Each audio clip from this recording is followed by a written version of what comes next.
Hello students, how are you all. आज की इस वीडियो में हम लोग स्टार्ट करेंगे क्लास 8th का 18th and the last chapter, that is pollution of air and water. So first of all, what is the meaning of environmental pollution?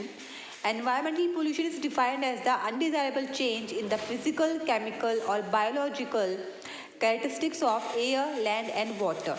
यानी कि एयर, लैंड और वाटर की अगर किसी भी प्रॉपर्टीज़ में कोई अनडिज़ायरेबल चेंज आता है तो उसे हम कहते हैं environmental pollution. Air and water are essential for all living beings. Our environment is under a great threat because of most of the activities of man practically add to the pollution of air around us. यानी कि जो हमारा environment है वो बहुत बड़े खतरे में है क्योंकि जो मोस्ट ऑफ द एक्टिविटीज़ होती हैं मैन की वो पोल्यूशन करती हैं एनवायरनमेंट का. सो पॉल्यूटेंट्स क्या होते हैं? पॉल्यूटेंट्स यानी कि वो एजेंट जो पोल्यूशन के लिए रिस्पॉन्सिबल होते हैं. तो first of all will study about air pollution. Air pollution is defined as the introduction of pollutants, organic molecules, suspended particulate matter and other unsafe material into Earth's atmosphere. ठीक है. And for example, carbon dioxide, sulfur dioxide, nitrogen oxide, carbon monoxide and other vapor that cannot be effectively removed through natural cycle. तो अगर हमारे environment में हमारी activities की वजह से ये सारे gases add होती हैं, it means we are doing the air pollution. So it has become, यानी कि आज के टाइम पे बहुत ही बड़ा चिंता का विषय है हमारे लिए. Nature has her own way to maintain the overall composition of the air, but nowadays human action and negligence has made the ways of nature unaffective. So this contamination of air takes place due to unwanted substances called air pollutants and cause harmful effects on both biotic यानी living and abiotic यानी non living component. तो air pollution की वजह से environment के living और non living component दोनों पे बहुत ही ज़्यादा इफेक्ट होता है. सोर्सेज क्या होती है एयर पोल्यूशन की? दो टाइप की होती हैं, नेचुरल और human activities.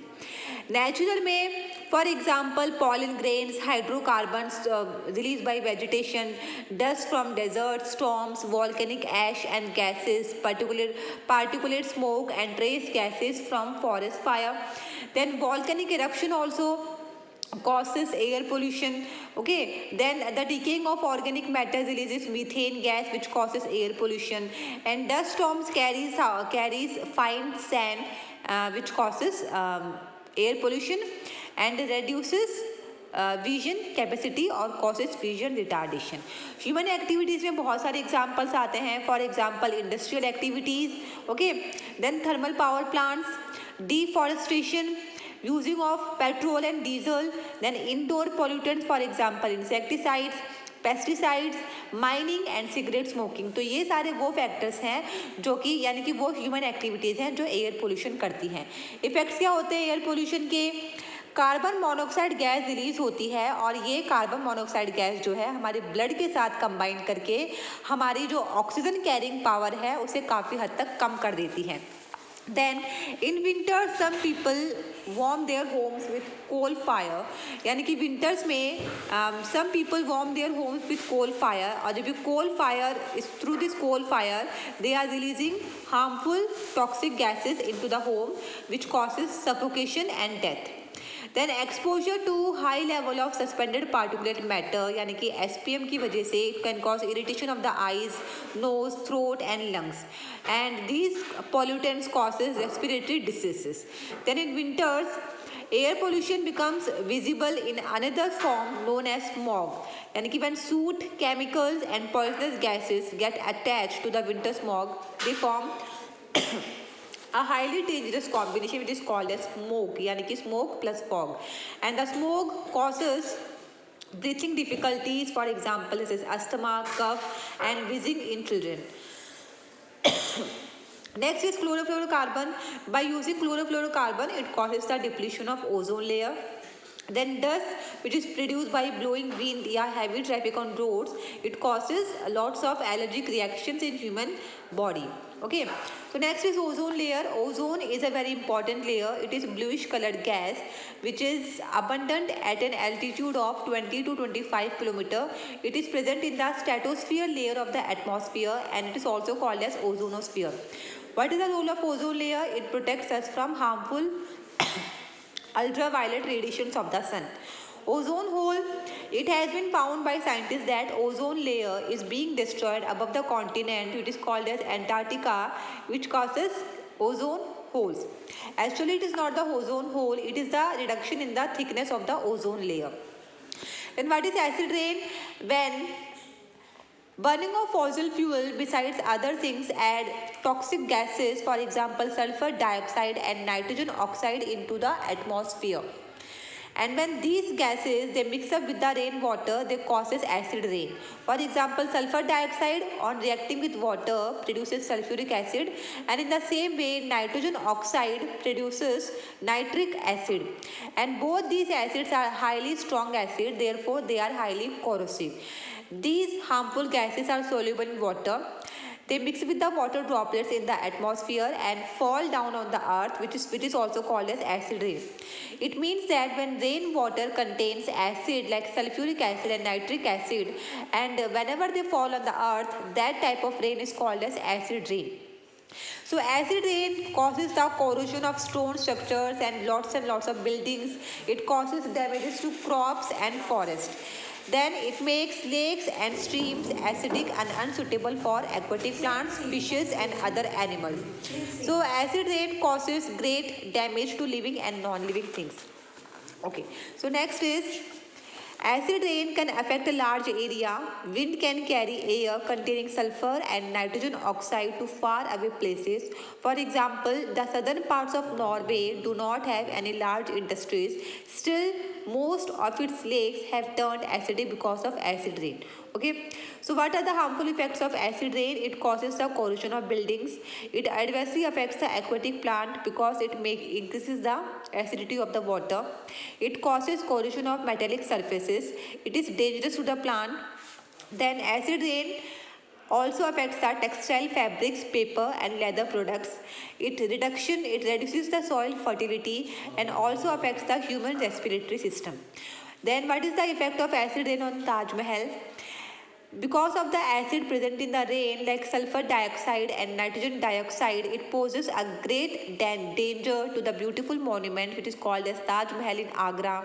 So special precaution must have been taken in Mathura oil refinery to reduce the emission of these gases, because there was a factory which is called as Mathura oil refinery around the Taj Mahal. It causes pollution due to the release of harmful gases like sulfur dioxide and nitrogen dioxide. So whenever these gases mixes with the water, they convert these oxides into acid and causes the acid rain.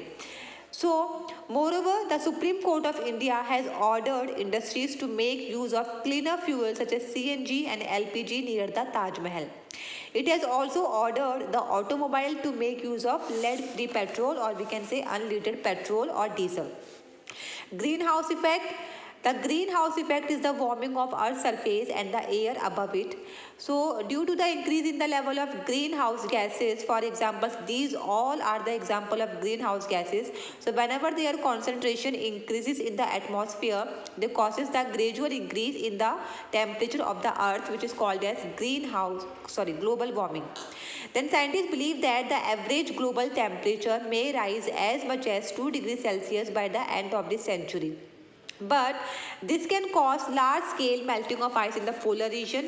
So because of the global warming, the ice in the polar region and glaciers will melt, which causes flooding and the sinking of the low-lying coastal areas into the seawater.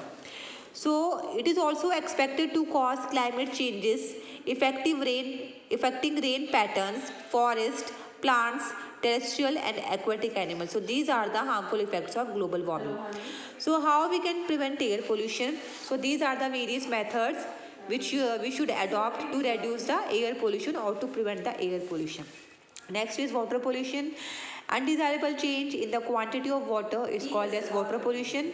And so what are the sources of water pollution? These are the sources of water pollution. Sewage water. The sewage water, when we mix sewage water with fresh water, it causes water pollution. Then there are lots and lots of toxic waste which we are dissolving directly into the water. Then fertilizers also causes water pollution. Okay, and then hospital waste is also responsible for causing water pollution. Then potable water, if we drink polluted water of river and lakes, we can fall ill. So what is potable water? Water has to be treated to make it suitable for drinking. So water that is suitable for drinking or for consumption, it is called as potable water. Then how we can make the water fit for us? For drinking purpose, we should boil the water for 15 to 20 minutes, which helps in killing the germs. Then ultraviolet light also helps in killing the harmful germs present in water. Reverse osmosis or RO we can use for purifying the water. And then chlorination means adding chlorine to the water also make the water potable. What are the effects of water pollution? These are the effects of water pollution. Okay, so the waste water discharged from industries contain metal compounds and which is very toxic for aquatic animals and human beings. Then rapid growth of algae, it causes algal bloom, and this is called as algal bloom. Their presence is good for water bodies because algae produce oxygen by photosynthesis. But this is true only when algae is not present in large amount. When there is large algal bloom, it covers the whole water surface, which is called as eutrophication. And eutrophication has the following effects. The cover of algae does not allow sunlight to reach the aquatic plant. Algae when dead sink down to the bottom. The dead algae decay and consume oxygen, resulting in oxygen depletion. Sewage often flows into water bodies. As a result, microorganisms present in the sewage spread diseases. And industrial effluents when dumped on the land make it unfertile. Okay, next. Prevention of water pollution. Do not throw garbage into lakes and rivers. Plant more trees near the banks of the rivers. Toxic industrial waste should be properly treated. The city sewage should be treated at the sewage treatment plant. Excessive use of fertilizer should be discouraged. Use of synthetic detergent should be minimized. Activities like washing and cleaning should not be done near the source of water. And wells should be well covered. So these are the various methods by which we can reduce the or we can prevent the water pollution. So it is a very easy chapter. All of us know very well about air pollution and water pollution. So that's all for today, students. And with this chapter, we have completed the syllabus also. So next I will send you the question answers of this chapter. So have a nice day to all. Thank you so much.